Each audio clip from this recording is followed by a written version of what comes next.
Welcome, everyone. This is Rozani. I began this Papier Mâché pumpkin using a plastic Coke bottle. I'm going to make a bottom for this pumpkin by using a cutout from a paper plate. This is a nice Dia de los Muertos, Day of the Dead motif with the calavera sugar skull. And that's going to go on the bottom of the pumpkin and use masking tape to secure it. And I will use papier mâché napkin strips over that. It could be made with or without a lid. The lid will need texture as well as a stem, using techniques found in my playlists.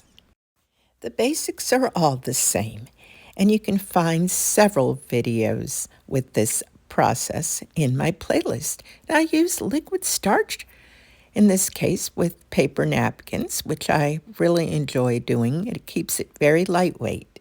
I know you can do this, but if you need further instruction, here's how. A complete instruction guide is available through my Etsy shop, where I'll have all of the steps. Okay, pumpkin lovers, have you made any pumpkins like this before? Let me know in the comments below. It's always nice to hear about it. Meanwhile, I want to thank you for being here and watching my video. I hope you enjoyed it. Bye for now.